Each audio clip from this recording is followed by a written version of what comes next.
Hi, welcome again. In this video, we are talking about the theorem of parallel axis and perpendicular axis of moment of inertia. जो समांतर अक्ष की प्रमेय है और लंब अक्ष की प्रमेय है उसके बारे में हम इस वीडियो में बात कर रहे हैं। लास्ट वीडियोस में हमने देखा था मोमेंट ऑफ इनर्शिया के बारे में, उसका फिजिकल सिग्निफिकेंस, भौतिकी महत्व हमने पढ़ लिया है। अलग अलग बॉडीज़ का मोमेंट ऑफ इनर्शिया जड़त्व बाघूर्ण निकालने के लिए हमें आवश्यकता होगी पैरेलल एक्सिस और प्रिंसिपल एक्सिस की। सो सबसे पहले हम उनको देख लेते हैं और इस वीडियो के जस्ट बाद हम स्टार्ट करेंगे एक सीरीज, जिस सीरीज़ में अलग अलग बॉडी का मोमेंट ऑफ इनर्शिया हम निकालेंगे। तो चलो देखते हैं सबसे पहले थ्योरम ऑफ पैरेलल एक्सिस क्या कहती है। So theorem of parallel axis, theorem of parallel axis is nothing but this tells about the moment of inertia of a body around any arbitrary axis around which the body is rotating। कहने का मतलब ये है कि अगर आप किसी भी बॉडी को, चाहे वो शेप में कैसे भी हो, इरेगुलर शेप हो या सिमेट्रिक टाइप की शेप हो। इरेगुलर मतलब जैसे कोई पोटैटो है, आपने कोई उसमें छेद किया, होल किया और उसमें कोई स्टिक डाली और उस स्टिक के चारों उस बॉडी को घुमा रहे हो, तो उस स्टिक के चारों ओर घुमाने पर उस बॉडी में, उस पोटैटो में जो मोमेंट ऑफ इनर्शिया होगा वो कितना होगा, उसको आप कैलकुलेट कर सकते हो इस थ्योरम की हेल्प से। क्या है थ्योरम वो देखते हैं। तो चलिए, हमारे इरेगुलर बॉडी हमने बनाई इस तरीके से, आप जानते हो इसकी शेप इरेगुलर है और यहाँ पे कोई आर्बिट्रेरी कोई भी आप खुद से कोई एक्सिस मान लीजिएगा। मैंने ये मानी है कि इस एक्सिस के चारों ओर इस बॉडी को मैं रोटेट करा रहा हूँ इस डायरेक्शन में, right. So theorem of parallel axis क्या कहती है? थ्योरम ऑफ पैरेलल एक्सिस बोलती है अगर कोई भी बॉडी एक एक्सिस के अराउंड घूमती है तो उस एक्सिस के अराउंड उस बॉडी का जो मोमेंट ऑफ इनर्शिया होगा, इस एक्सिस के अराउंड इस बॉडी का जो मोमेंट ऑफ इनर्शिया होगा, आई होगा, वो किसके बराबर होगा वो देखते चलिए। इस बॉडी का सेंटर ऑफ मास लगभग यहाँ होगा, अप्रॉक्सीमेट कंसिडर कर लेते हैं। इस सेंटर ऑफ मास में से आपको एक एक्सिस इमेजिन कर लेनी है। Measured axis is passes through the centre of mass of the body. तो वो एक्सिस हमने कंसिडर की यहाँ पे। इस एक्सिस के अराउंड अगर आप इस बॉडी को घुमाओ तो उसका मोमेंट ऑफ इनर्शिया जो भी है, means that moment of inertia of the body around the axis is passes through the centre of mass of the body, वो हम लेंगे। तो थ्योरम ऑफ पैरेलल एक्सिस क्या बोलती है? Moment of inertia of a body around the arbitrary axis equals to the moment of inertia of the body around the axis is passes through the centre of mass of the body. तो let's say the moment of inertia of this body around this axis is ICM। I stands for the moment of inertia and it is about the center of mass axis, so I am taking it as ICM. So it equals to the ICM plus mass of the body, total mass of the body, product and the product of the mass of the body to the distance between the axis, और इसका square. ये mathematical form है parallel theorem parallel axis की। इसको चलेगा statement को फिर से हम पढ़ लेते हैं। सो मोमेंट ऑफ इनर्शिया, अच्छा इसको हमें C बोल देते हैं, C फॉर सेंटर ऑफ मास है और आपके पास कोई आर्बिट्रेरी एक्सिस है, ये CM और आर्बिट्रेरी एक्सिस को मैंने A बोल दिया यहाँ पे। या इसको कुछ नेम भी दे देते हैं। चलिए, let's say this is AB axis and this is CD axis and this point is, let's say, O and this point is P, right? So moment of inertia of the body around the axis AB equals to the moment of inertia of the body around the axis which passes through the center of mass plus the product of the mass of the body with the square of distance between the axes. And what are these axes? These axes are the axis around which the body is rotating and that imaginary axis which passes through the center of mass. This is all about the moment of inertia around this body, so around this axis। ठीक है, ये आपकी theorem of parallel axis है। इसका statement अगर हम लिखना चाहें तो चलिए मैं लिख देता हूँ यहाँ पे। सो moment of inertia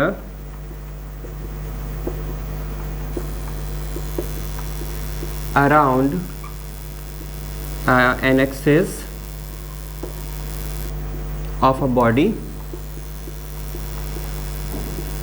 is equal to the moment of inertia mi of the body around the axis passing through center of mass of the body plus product of total mass of body with square of perpendicular distance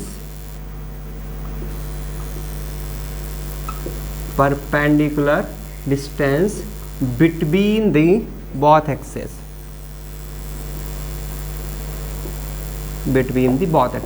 This is a statement of theorem of parallel axis. You can see on the board. फिर से repeat कर लेते हैं. The moment of inertia of a body around the axis equals to the moment of inertia of the body around the axis passed through the center of mass plus the product of the whole mass of body to the square of distance perpendicular distance between the axis. So ये इसका statement है. Now let's prove this. ये statement कहाँ से आया, इसके proof देख लेते हैं. चलिए, प्रूवमेंट करने के लिए मैं सपोज कर रहा हूँ, मान लीजिएगा यहाँ पर कोई इस बॉडी में कहीं एक पार्टिकल है जिसका मास स्मॉल m, जिसकी डिस्टेंस सेंटर मास एक्सिस से r है, राइट. सॉरी, r नहीं, यहाँ पे कुछ और ले लेते हैं. मान लीजिएगा मैंने यहाँ पर डिस्टेंस ले ली, ये h डिस्टेंस ले ली है, h डिस्टेंस पर है यहाँ से, एंड जो दोनों एक्सेस के बीच की डिस्टेंस है वो डिस्टेंस हम ले लेते हैं, मान लीजिएगा r. दोनों एक्सेस के बीच की जो डिस्टेंस है हमने r कंसिडर की है.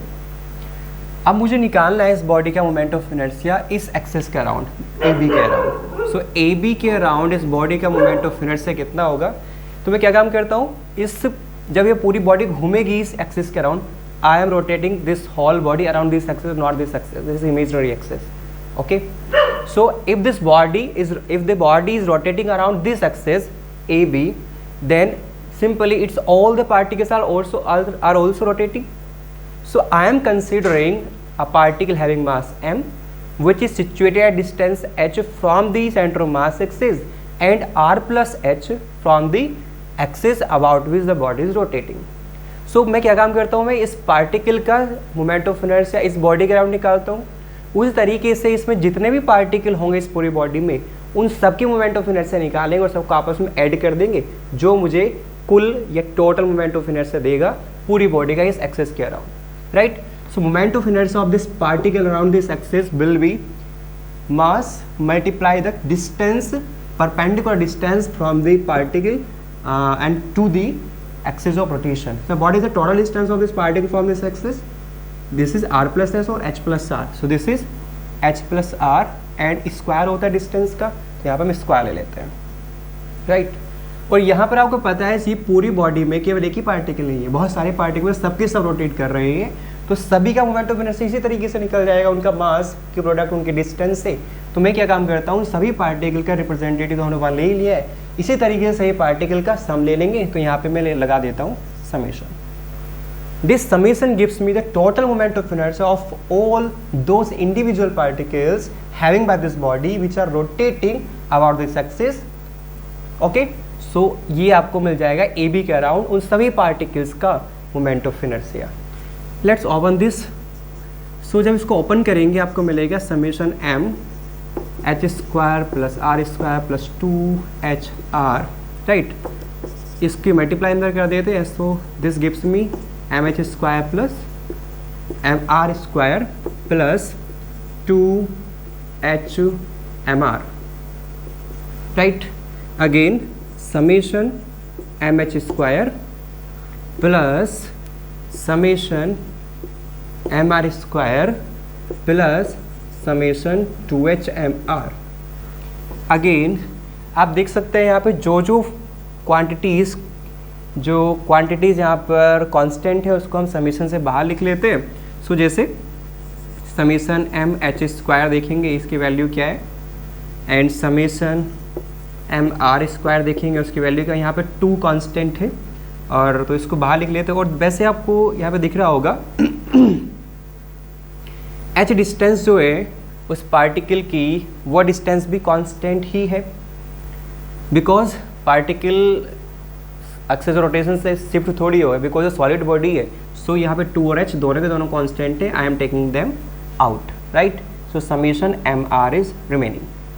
Here also you can see that okay right, this is the remaining value. So इसको देख लेते हैं।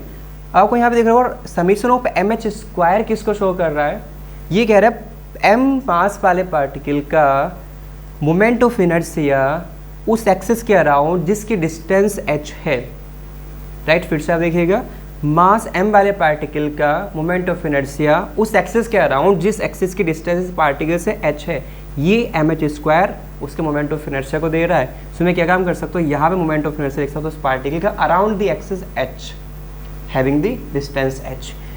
Here summation is also appearing.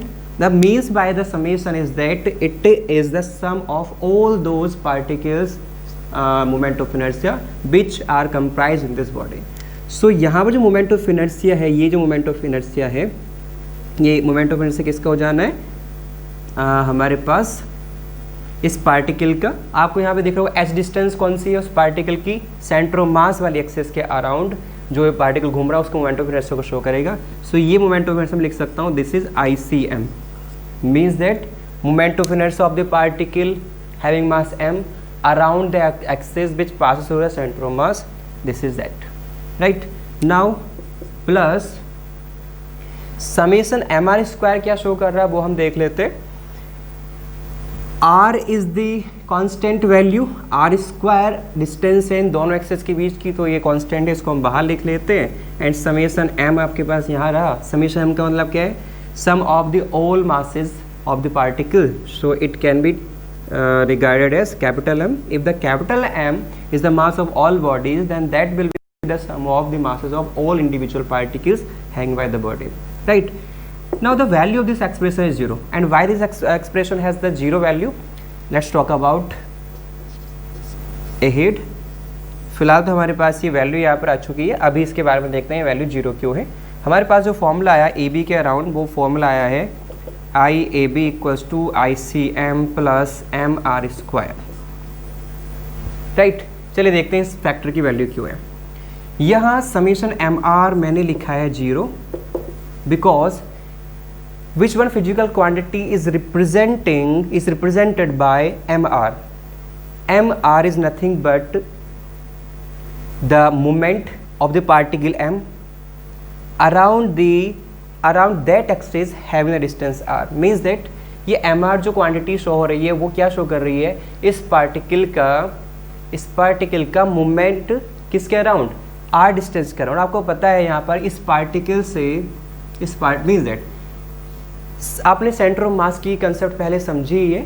Centre of मास वो एक्सिस या वो पॉइंट होता है जहाँ से डिस्ट्रीब्यूशन हर मास का मतलब इक्वल होता है, राइट। सो जितना मास किसी दूसरी डायरेक्शन में उसके अपोजिट डायरेक्शन में उतना ही मास डिस्ट्रीब्यूट होगा ही होगा सेंटर ऑफ मास से। इसका मतलब है मोमेंट जो होगा किसी मास का उस एक्सिस या उस पॉइंट से सेम होगा, और दोनों अपोजिट डायरेक्शन होंगे तो इस तरीके से मोमेंट के आपस में कैंसिल हो जाते हैं। So summation of MR equals to 0। So मैंने यहाँ पे इसकी वैल्यू डायरेक्टली 0 कर दी है, और यहाँ से हमारे पास जो आउटकम आया वो ये है। यही थ्योरम ऑफ पैरेलल एक्सिस का स्टेटमेंट था ही, फिर से हम इसको दोहरा लेते हैं। Moment of inertia of a body around axis AB equals to the moment of inertia of that body around the axis passing through the centre of mass plus the product of the mass of the body to the square of the distance between the axes. This is the theorem of parallel axis.